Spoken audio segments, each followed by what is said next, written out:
Capítulo 391. Curación del leproso Eliseo de Engadi.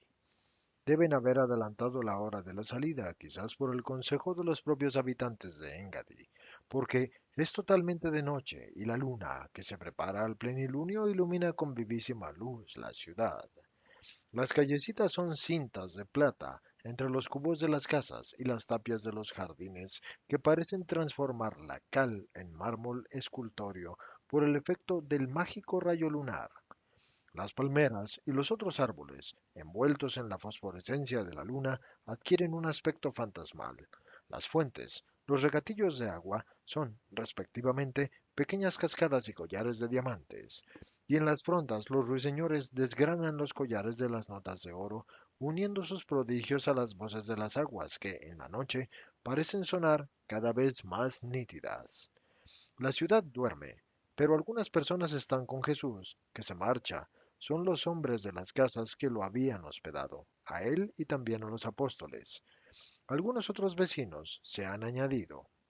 El arquisinagogo camina al lado de Jesús y no quiere renunciar a acompañarlo ni siquiera cuando Jesús se lo ruega antes de adentrarse en la abierta campiña, y marchan en dirección al camino que conduce a Masada, no el camino bajo el que bordea el Mar Muerto, y que oigo que lo catalogan como insalubre y peligroso por la noche, sino el camino del interior, hendido en la ladera montañosa, casi en las cimas de los collados que bordean el lago.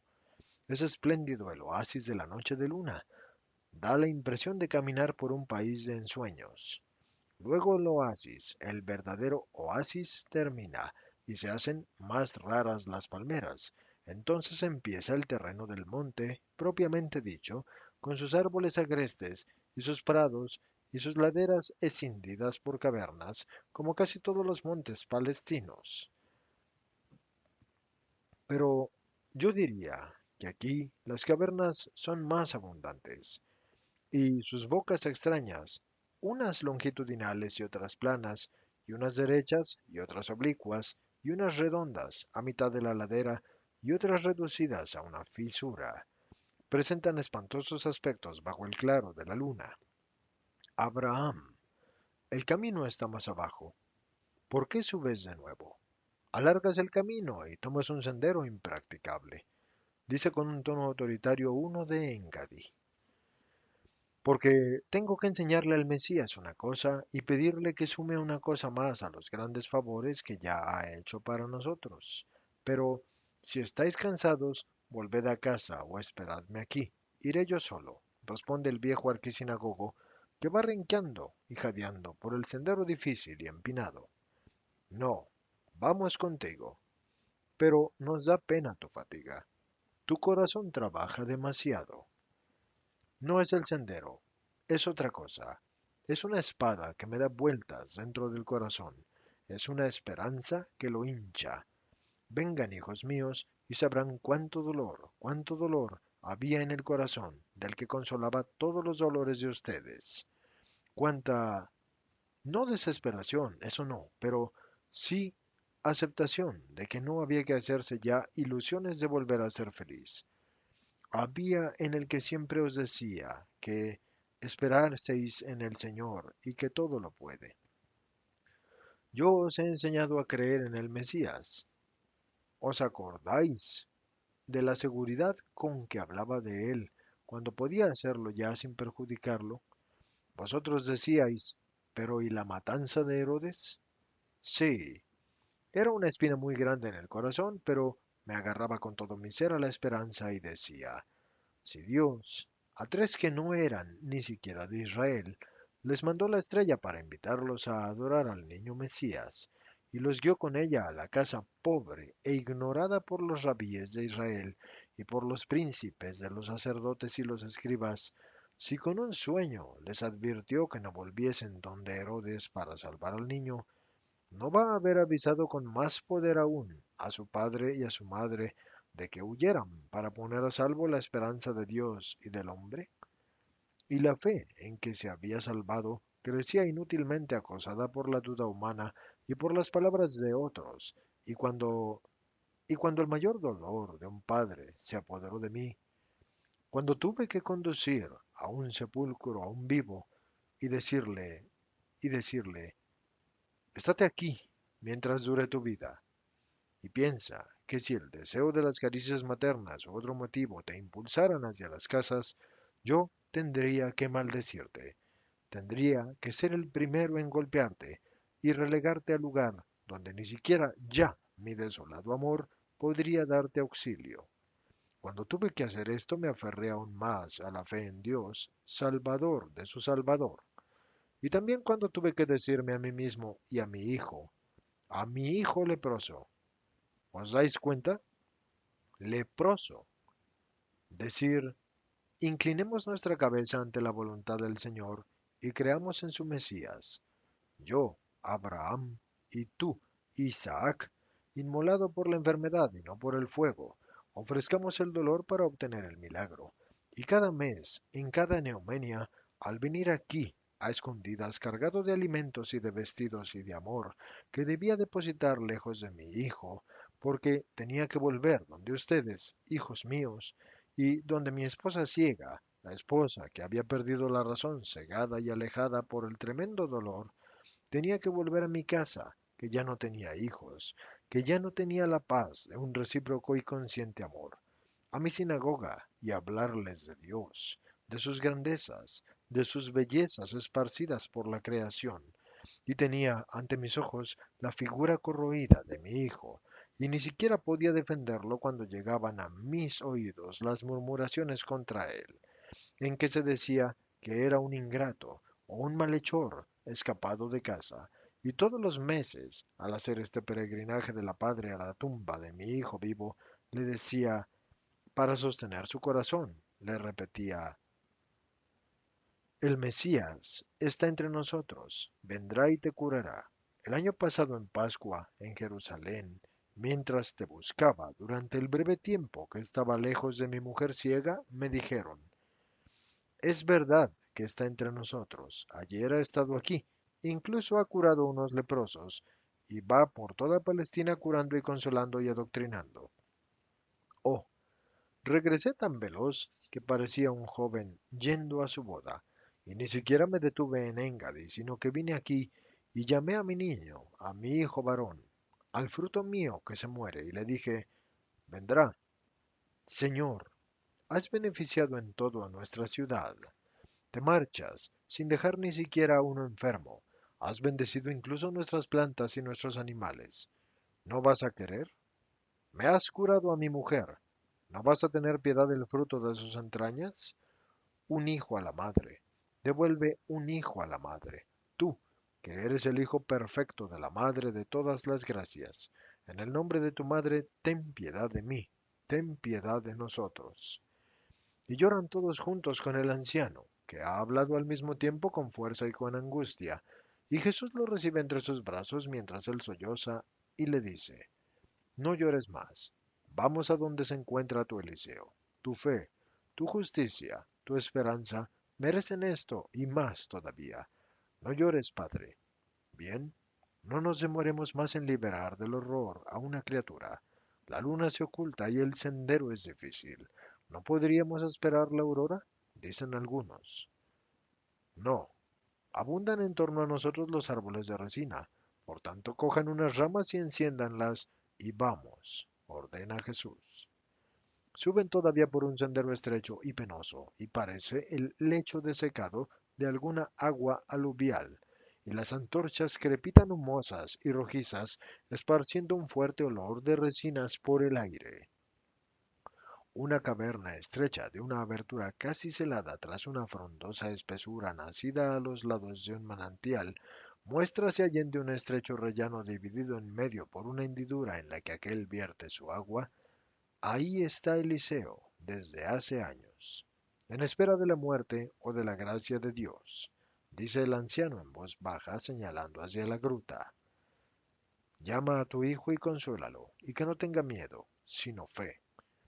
Y Abraham llama fuerte, Eliseo, Eliseo, hijo mío. Y repite el grito temblando de miedo por el silencio que solo le responde, ¿habrá muerto? Dicen algunos. No, muerto ahora no. Al final de la tortura, sin ninguna alegría no. Oh, mi hijo, gime el padre, no llores, llama otra vez. Eliseo, Eliseo, ¿por qué no respondes al Padre, Padre mío, ¿cómo es que vienes fuera del tiempo normal? Es que ha muerto mi madre y me lo vienes a... La voz primero lejana se ha acercado y un espectro separa las ramas que ocultan la abertura, y un horrendo espectro, un esqueleto semidesnudo y corroído, el cual, al ver a tanta gente con antorchas y palos, quién sabe qué se imaginará, y retrocede gritando, Padre, ¿por qué me has traicionado? No he salido nunca de aquí. ¿Por qué me traes a mis apedreadores? Y la voz se aleja, mientras de la aparición no queda como recuerdo sino el ondear de las ramas. Confróntalo, dile que está aquí el Salvador, insta Jesús. Pero el hombre ya no tiene fuerzas y llora desolado. Y es Jesús el que habla, hijo de Abraham y del Padre de los cielos. Escucha, se cumple lo que tu justo padre te profetizaba. Aquí está el Salvador, y con él tus amigos de Engadi, y los apóstoles del Mesías que han venido a gozar de tu resurrección. Ven sin miedo, acércate hasta la quebrada. Yo también me acerco, y te tocaré, y vas a quedar limpio. Ven sin miedo al Señor que te ama. Y las ramas se vuelven a separar, y el leproso mira hacia adelante lleno de miedo, y mira a Jesús, forma blanca que camina sobre la hierba del rellano y que se detiene en el límite de la quebrada. Mira a los otros, especialmente a su anciano padre, que como un hechizado sigue a Jesús con los brazos extendidos y los ojos fijos en el rostro de su hijo leproso, y se acerca, ya más tranquilo, y cojea mucho por las llagas de sus pies, y extiende los brazos con sus manos corroídas, y se pone frente a Jesús, lo mira, y Jesús alarga sus bellísimas manos, y alza los ojos al cielo, y recoge, o parece recoger en sí, toda la luz de las infinitas estrellas e irradiar su esplendor purísimo sobre las carnes maculadas y pútridas y desprendidas de las antorchas agitadas, para que den más luz, y hacen aparecer aún más terribles a la luz roja de las ramas encendidas lo pútrido de las carnes. Y Jesús se inclina hacia la quebrada, y toca con el extremo de sus dedos el extremo de los dedos leprosos, y dice, quiero, y lo dice con una sonrisa de belleza indescriptible, y repite, quiero, otras dos veces.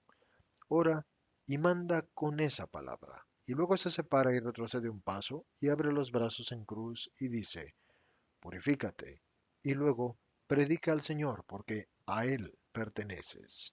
Recuerda que Dios te ha amado para que fueras un buen israelita y un hijo bueno. Ten una esposa e hijos, y edúcalos para el Señor. Tu amarguísima amargura ha quedado anulada. Bendice a Dios y vive gozoso. Y luego se vuelve y dice, ustedes, los de las antorchas, acérquense y vean lo que puede el Señor para los que lo merecen.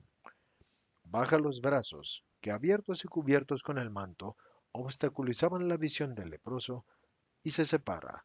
Y el primer grito es el del anciano, arrodillado detrás de Jesús. Hijo, hijo, hijo, como eras a tus 20 años, guapo como entonces, sano como entonces, guapo, oh, más guapo que entonces. Oh, una tabla, una rama, algo para pasar a donde estás. Y hace ademán de lanzarse, pero Jesús le retiene. No, tu alegría no te haga violar la ley, antes debe purificarse. Míralo, bésalo con los ojos y el corazón, y sé fuerte ahora como lo has sido durante tantos años, y sé feliz. Efectivamente, este es un milagro completo, y no es solo la curación, sino más bien la restauración de lo que la enfermedad había destruido. Y el hombre, de unos 40 años, está intacto como si no hubiera tenido nunca nada, solo sigue muy delgado, una delgadez que le da un aspecto ascético, de una belleza no común y sobrenatural. Y él agita los brazos y se arrodilla y bendice, y no sabe qué hacer para decirle a Jesús que le da las gracias. En fin, ve unas flores entre la hierba, las arranca, las besa y las arroja al otro lado de la grieta, a los pies del Salvador. Vamos, ustedes de Engadí, quédense con su arquisinagogo. Nosotros proseguimos hacia Masada. Pero, ¿no sabéis? ¿No veis? Sé el camino, sé todo, y conozco los caminos de la tierra, y también los caminos de los corazones, por los que pasan Dios y el enemigo de Dios, y veo quién acepta a este o a aquel. Quédense, y quédense con mi paz. Además, pronto se hará de día, y con ramas encendidas iluminaremos hasta el alba. Y Abraham, ve, y que te dé el beso de despedida. El Señor esté siempre contigo, como lo ha estado hasta ahora, y con los tuyos y con tu ciudad buena. ¿No vas a volver a ella, Señor, para ver a mi casa feliz? No, mi camino está ya cercano a su meta, pero en el cielo estarás conmigo, y los tuyos contigo. Ámenme, y eduquen a los pequeños en la fe de Cristo. Adiós a todos. Paz y bendición a todos los presentes y a sus familias. Paz a ti, Eliseo. Sé perfecto por el agradecimiento al Señor. Vengan ustedes, apóstoles míos. Y se pone a la cabeza del pequeño cortejo que lleva en alto ramas encendidas y camina y tuerce tras un peñasco saledizo y desaparece con su indumento blanco, y luego desaparecen uno a uno los apóstoles, y se aleja el rumor de sus pasos, y se desvanece la rojura de las ramas encendidas, y se quedan en el rellano padre e hijo, sentados en las márgenes de la grieta, en una mutua contemplación, y detrás, en grupo, con bisbiseos de admiración, los de Engadí. Esperan al alba para volver al pueblo con la noticia de la prodigiosa curación.